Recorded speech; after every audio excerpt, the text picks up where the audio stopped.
Relawan pro Jokowi akan mendeklarasikan capres yang mereka dukung dalam acara Rakernas Projo 14 hingga 15 Oktober mendatang. Sementara esok harinya, tanggal 16 Oktober, Mahkamah Konstitusi menjadwalkan pembacaan putusan tentang uji materi batas usia minimal capres-cawapres. Ya, siapa capres-cawapres yang akan didukung oleh Projo? Adakah peluang Gibran untuk menjadi cawapres usai putusan MK Senin mendatang? Pemirsa, untuk membahasnya telah bergabung Ketua Bapil Pres Projo, Panel Barus, dan juga peneliti serta pakar politik Muhammad Kodari.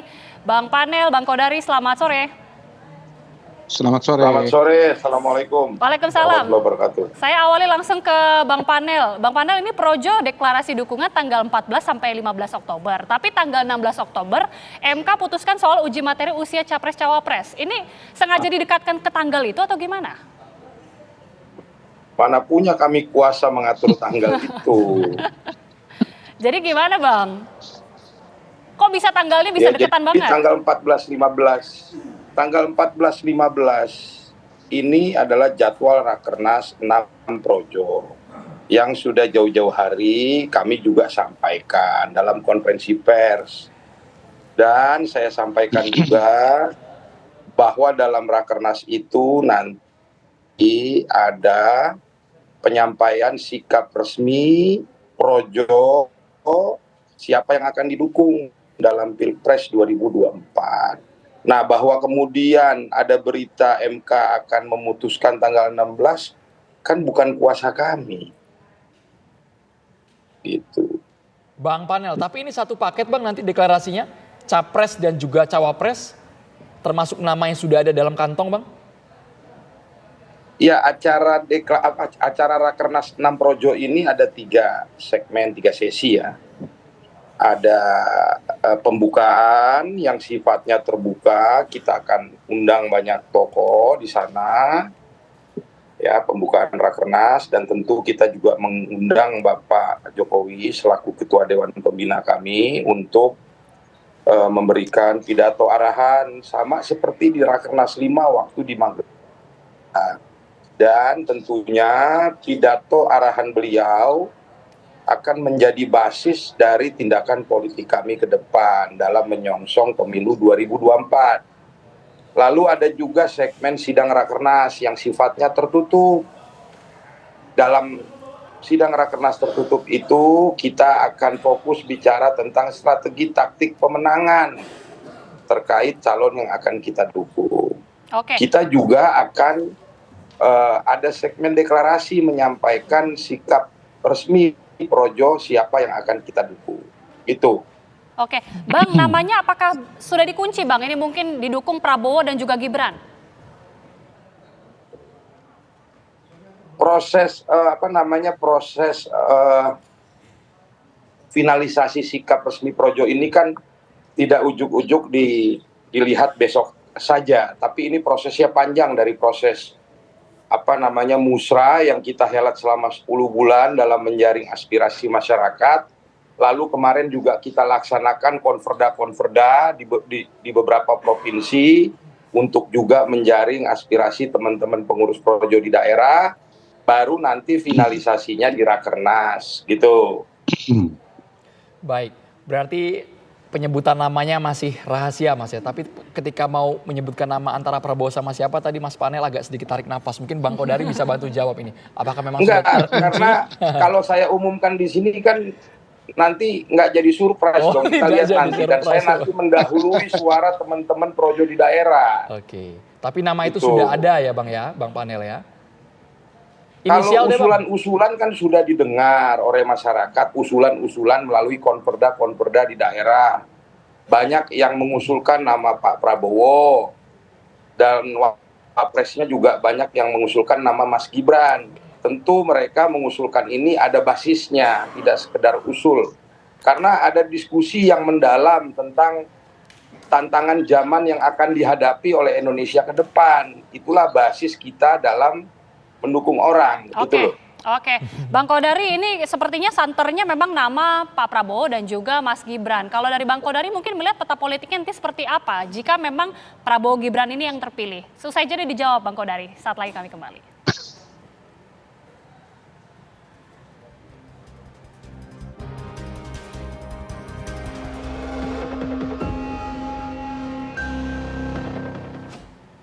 langsung ke Bang Kodari. Bang Kodari, kalau betul Prabowo dan Gibran ini bersatu, seperti apa kemudian peta politiknya nanti? Mengingat Gibran ini masih merupakan kader dari PDIP. Apalagi juga kita masih menunggu putusan dari MK, Bang Kodari.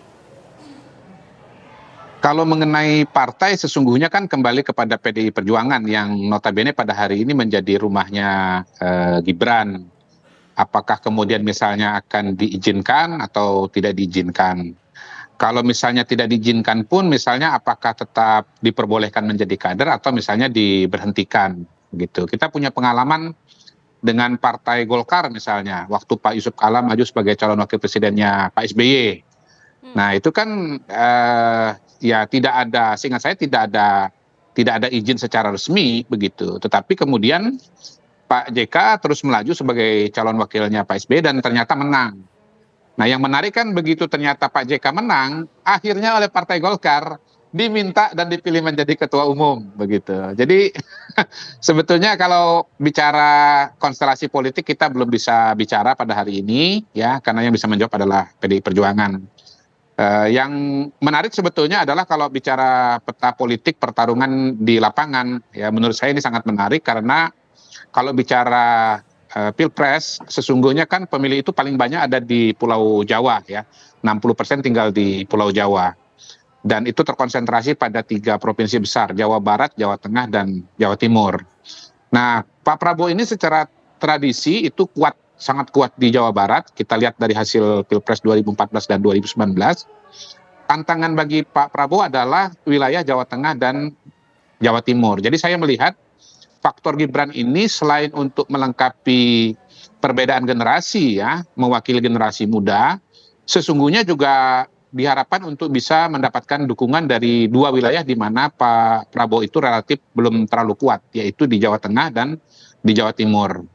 Dan kita tahu bahwa Pak Jokowi asalnya dari Jawa Tengah, ya Mas Gibran Jawa Tengah, Pak Ganjar juga Jawa Tengah. Jadi saya kira pada hari ini Mas Ganjar boleh dibilang relatif melenggang ya kalau di Jawa Tengah, tetapi nanti kalau misalnya Prabowo berpasangan dengan Gibran, maka ini menjadi dinamika yang sangat menarik dan bisa jadi separuh dari suara di Jawa Tengah itu akan tertarik kepada Prabowo dan Gibran.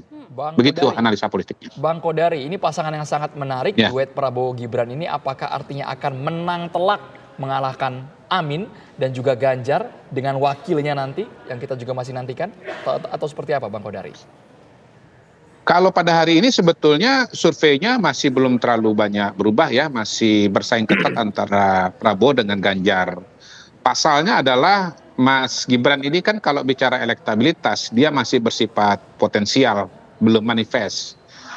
Salah satu kendalanya atau salah satu variabel yang membuat itu masih potensial adalah karena masih terkendala dengan aturan undang-undang yang akan diputuskan oleh Mahkamah Konstitusi. Tetapi kalau kita menggunakan variabel Pak Jokowi sebagai penentu dari Pilpres 2024 yang akan datang, di mana 80% masyarakat Indonesia puas dan Pak Jokowi ini punya pendukung yang sangat kuat di Jawa Tengah dan di Jawa Timur, maka kehadiran Mas Gibran itu bisa dianggap sebagai representasi Pak Jokowi dan itu bisa membuat mereka-mereka yang masih undecided atau bahkan sudah menentukan pilihan itu akan bergerak kepada Pak Prabowo dan Mas Gibran begitu. Oke. Terutama barangkali mereka-mereka yang pendukung militan Pak Jokowi ya. Nah, ada beberapa cara untuk mengukur pendukung militan Pak Jokowi, misalnya mereka-mereka yang mau Pak Jokowi 3 periode misalnya. Itu pernah disurvei dulu angkanya mencapai sekitar 35-40%. Jadi paling tidak saya kira 35-40% itu adalah pendukung keras Pak Jokowi. Iya. Karena mereka bahkan mau Pak Jokowi 3 periode. Pak Jokowinya nggak ada Mas Gibran. Kira-kira begitu sebagai penggantinya. Iya. Bang Panel, ini langsung saja kan tadi diungkapkan bahwa banyak sekali dari teman-teman Projo yang kemudian sepertinya mendukung Gibran ini untuk menjadi cawapres dari Pak Prabowo. Seberapa besar sih suara dari para pendukung untuk Gibran menjadi cawapres ini? Ya kalau kami sih berpikir memang pemilu 2024 ini ada 3 variabel penting yang cukup menentukan. Yang pertama adalah tentu cawapres. Karena angka elektabilitas capres ini saya pikir tidak akan mengalami banyak perubahan yang eksponensial apabila tidak ada kejadian yang luar biasa, sehingga peran pilihan cawapres ini jadi signifikan. Yang kedua, faktor Pak Jokowi dengan approval rating tinggi, dengan angka hasil pemilu 85 juta di 2019, tentu ini juga jadi faktor kunci. Dan yang ketiga, variabel yang ketiga yang cukup penting dalam Pilpres 2024 adalah kemana arah dukungan relawan Jokowi di Pilpres 2024. Gitu. Nah, yang kedua yang kami pahami bahwa Pilpres 2024 atau pemilu 2024 ini adalah pemilunya anak muda. Karena ada 52% pemilih di pemilu 2024 itu dari kalangan milenial dan Gen Z. Gitu. Nah, kalau kemudian teman-teman Projo di beberapa konverda mengusulkan nama Mas Gibran, saya pikir juga ada dasarnya, ada pertimbangannya, gitu loh. Selain pertimbangan pragmatis, juga ada pertimbangan nilai, ya, ada tantangan zaman ke depan yang harus kita hadapi sebagai sebuah bangsa, yang tentu tantangan-tantangan tersebut berbeda dengan tantangan di masa 2014-2024. Bang Panel. Gitu. Bang Panel, ya. Ini melihat komposisi variabelnya sepertinya sudah cocok sekali ke Gibran Rakabuming Raka. Apakah memang usulan ini hanya berkutat pada satu nama saja, Bang Panel? Tidak ada nama lain selain Gibran. Jangan-jangan udah diundang langsung. Pokoknya Gibran harus jadi wakil Prabowo. Yang kami tangkap seperti itu, Bang Panel. Enggak. Berkembang dalam diskusi kami tetap mempertimbangkan nama-nama lain. Ada nama Pak Erick Thohir, ada nama Pak Erlangga, dan tentu yang paling menonjol ada nama Mas Gibran. Itu, nah masing-masing ini kita kalkulasi kurang lebihnya, tapi kita melihat Mas Gibran ini punya daya ungkit, daya dorong, dan daya rekat yang luar biasa, gitu loh.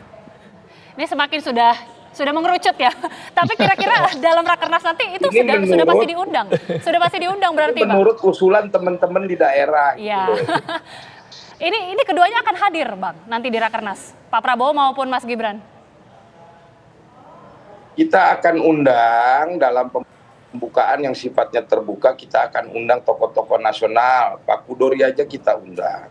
Oh. Itu cuman ada 200 undangan, saya nggak hafal itu. Yang pasti semua kita undang. Masalah hadir atau tidak kan kita juga nggak tahu. Kalau Pak Prabowo, gitu Mas Gibrannya udah pasti datang nggak, Bang? Insya Allah datang ya, insya Allah. Baik. Berarti sudah fix ini ya, Bang Kodari, kalau lihat narasi yang digaungkan oleh Projo ini, Bang Kodari, sama Bang, mengarah ke sana, Prabowo Gibran? Sebagai sebuah sikap politik, rasanya sih sudah mengerucut ya dari sinyal-sinyalnya, terutama ketika berbicara soal masa depan. Tetapi jangan lupa bahwa semua ini kan sangat tergantung pada satu aspek hukum, yaitu legalitas usia, batas usia, di mana Mas Gibran pada hari ini belum memenuhi persyaratan itu. Menurut begitu. Bang Kodari, MK akan meloloskan kah? Menurut saya kita jangan berspekulasi ya, kita tunggu saja keputusan dari Mahkamah Konstitusi ya. Tetapi saya mau mengatakan begini, sikap orang itu kan terlepas dari apa ya, dari variabel-variabel hukum yang ada. Sebagai sebuah aspirasi, ya dia boleh-boleh saja, semua boleh mengusulkan dan membuat usulan, dan itu kan semua ide dan gagasan itu kan dijamin oleh konstitusi.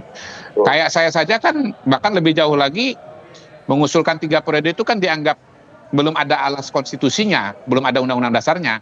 Tapi ya saya ngomong saja gitu loh. Soal tapi kemudian gini, terlaksana atau tidak itu soal yang lain lagi begitu. Jadi saya udah pernah mengalami kok kira-kira yang dilakukan oleh Bang Panel ini, tetapi dalam kondisi yang bahkan lebih ekstrim begitu. Tapi kan seperti ini Bang Kodari, ini Projo sudah all out mendukung, ternyata berbeda nanti dengan bertolak belakang dengan putusan di Mahkamah Konstitusi. Jadinya gimana ini barang Bang? Ya namanya dalam politik harus siap dengan kejutan-kejutan. Sama dengan kita nonton sepak bola, tinggal sisa 2 menit bisa 2 gol begitu. Dan menurut saya soal mendadak cawapres itu bukan fenomena baru, kita semua sudah mengalami tahun 2019. Hanya dalam waktu setengah jam terjadi pergantian pemain dari Pak Mahfud menjadi Kiai Maruf Oke. Amin begitu. Jadi ya kita terima itu sebagai sebuah dinamika kehidupan bernegara lah. Kalau gitu kita akan nantikan bagaimana kejutan-kejutan dan juga dinamika lainnya. Tapi terima kasih sekali lagi Bang Kodari, terima kasih juga Bang Panel Sama-sama. Baru sudah bergabung bersama kami di Dialog Kabar Petang. Sehat-sehat selalu Bapak-Bapak, selamat petang.